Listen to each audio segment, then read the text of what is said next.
Welcome back. This is Ontavia Roulette, your host of Atelier 1121. Season 7, Episode 1, we are featuring Angel Neal, the creator of Anice, a accessories and handbag line. We are available to listen to on Apple, Spotify, and Anchor, and 11 more streaming networks all over the world. Thank you so much for those who've been with Atelier 1121 since 2018.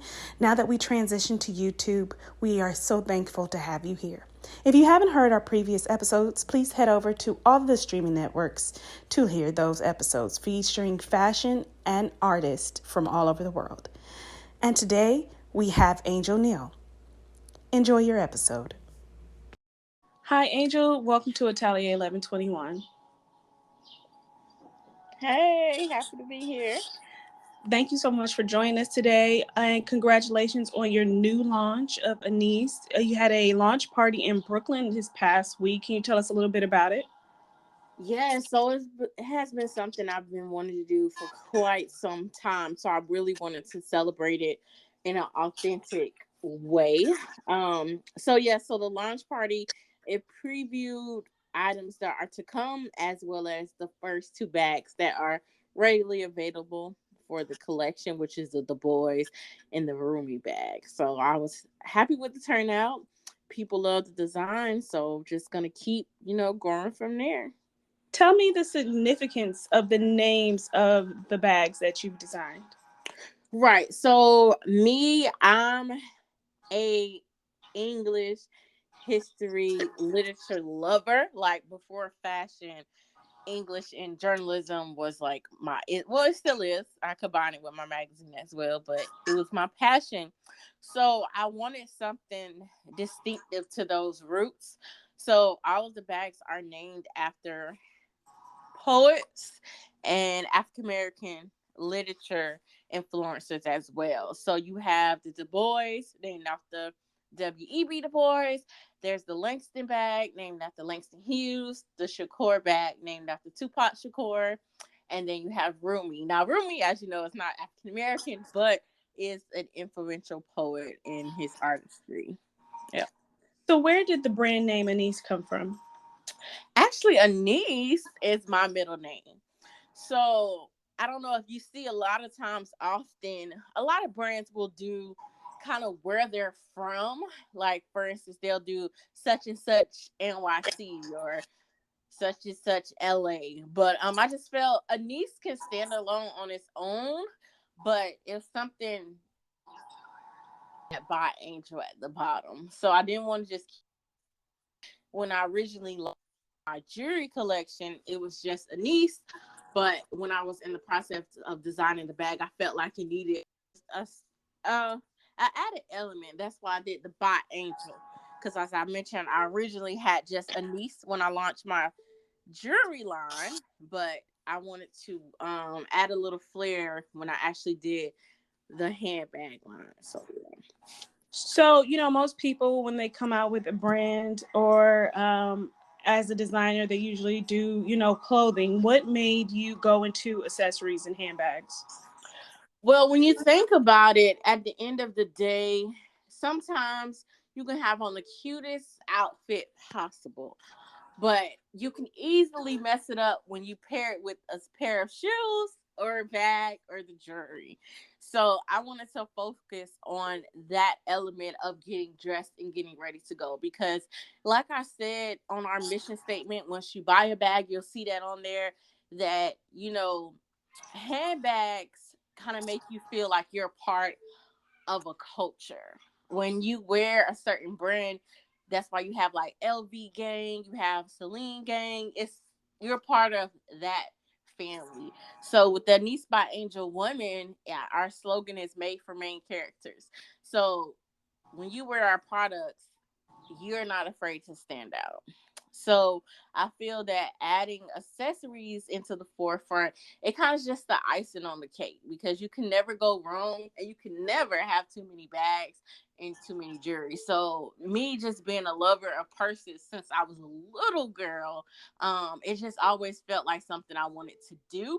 Initially, I was gonna start off with my hat line, But I think down the road I'll add that element in, and who knows, ready to wear may come down the road as well. But right now, I really just want to get in my bag and focus on the bags. Yeah. While building the Anice community and culture and pipeline of beautiful women that know how to purchase and match their accessories, who are you seeing are the main type of woman that is flocking to the brand Anice? So the crazy part is I've been having a lot of people in kind of like the Texas area that have been purchasing the pre-sale.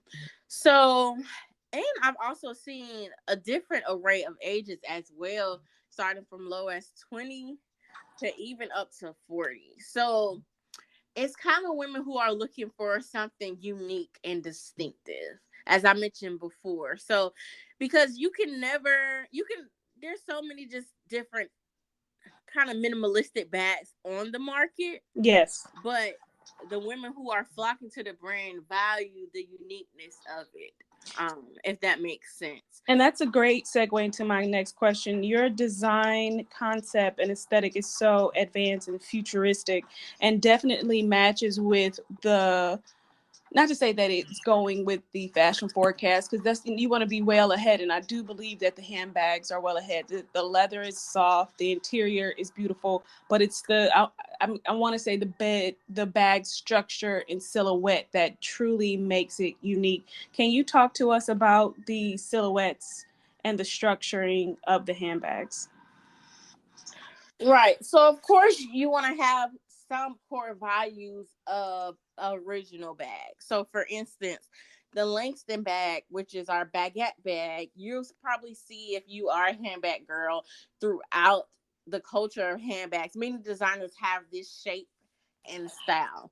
But for me, I wanted to kind of elevate it. That's why you'll see the elevated handle on the side, as well as make it multifunctional, because baguette bags usually are just, you can just wear it on your shoulder, but the one that we created with the Langston, you can actually wear it as a crossbody as well if that's something you're into. So it's adjustable, and then the opening of it is unique in itself as well, because it goes back to that baguette kind of bread roll aesthetic of the design, and I wanted that to flow. Yes, as far as the roomy, we went back and forth with should it be zipper based or button based.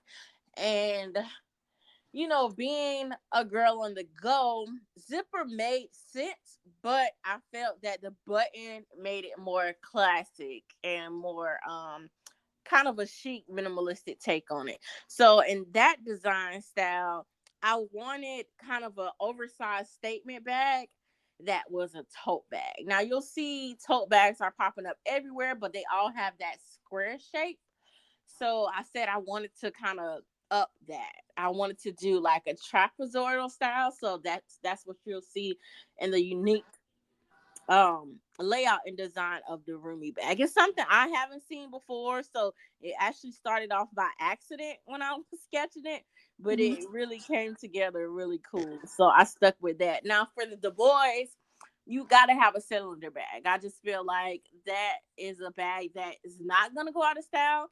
So same thing with the Langston. I didn't want to do just a regular barrel bag, so I kind of created that up level aesthetic on the side with the handle. So that can also be worn as a shoulder bag and a crossbody bag. So it's just little details and little elements that make it unique and something that'll stand out and be significant. So, as the brand grows, there'll be women and men will recognize that no matter where you are around the world, that's an Anice bag just by the aesthetic and the design of it.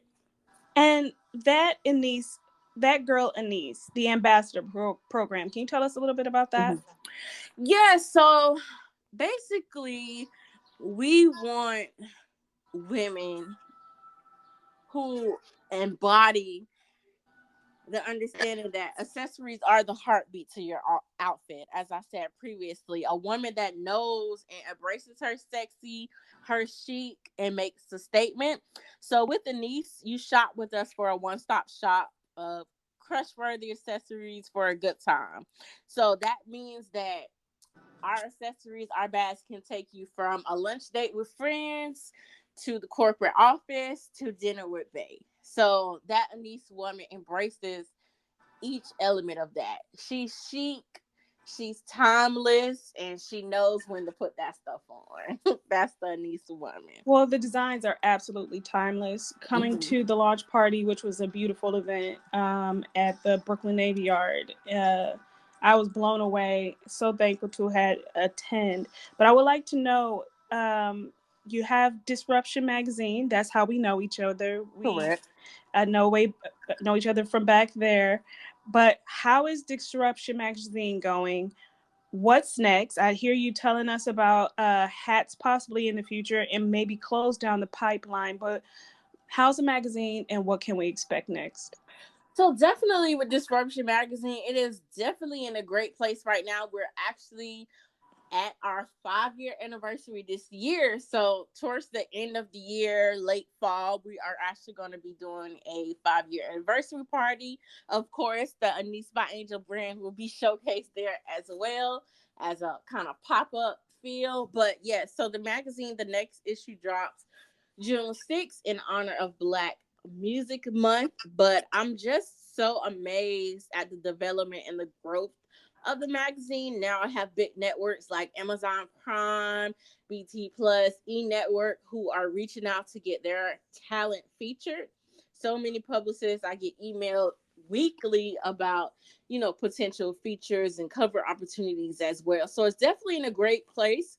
I do want to kind of branch off into more stockets as far as getting the publication in more newsstands, especially in New York City and around the world as well. So even with a smaller team, it's mighty. So at the end of the day, we are making great progress with that. And, by word of mouth, I think I'm thankful for that the magazine reaches so many people and people are inspired and utilizing the platform because in anything that I do, I provide a platform for people to have a safe haven to inspire and disrupt the industry. So if people don't take advantage of that, that makes me feel like, I'm not doing my job as an owner. But over the years, I see people are really engaging and utilizing this safe haven that I provided for them to actually showcase their work. So that brings me great joy as well.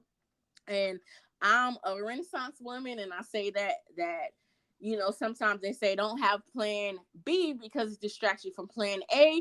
Yes, I agree with that Will Smith quote, but at the end of the day, if you're passionate about multiple things, you can do it all. You really can. So that's why I have my publication and I wanted to launch my brand.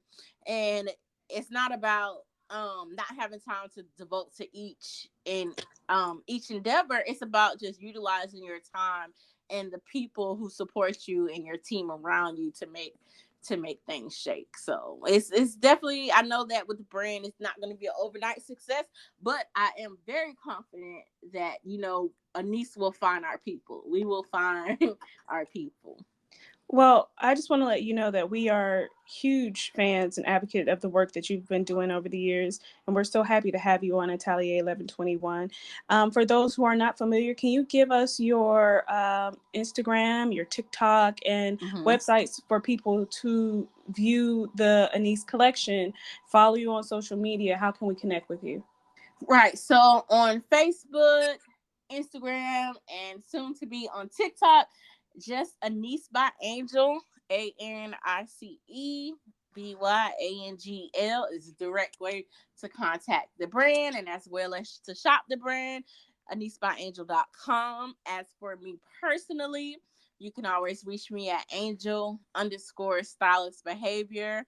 That is via TikTok or Instagram. And for the magazine, disruptionmag.com, as well as at disruptionmag on Facebook, Twitter, and Instagram. And I have an open door policy when it comes to networking across. So if people are always trying to bounce ideas or wondering how they can get featured in the publication, you can feel free to DM me, but email always works best. Thank you so much, Angel, for coming on. We are looking forward to what comes next, and you will see plenty of us when it comes to whatever you are creating or releasing. Thank you so Yes. much for being on Atelier 1121. No problem. I thank you guys so much for what you're doing for the culture, and thank you for the continued support you showed me over the years.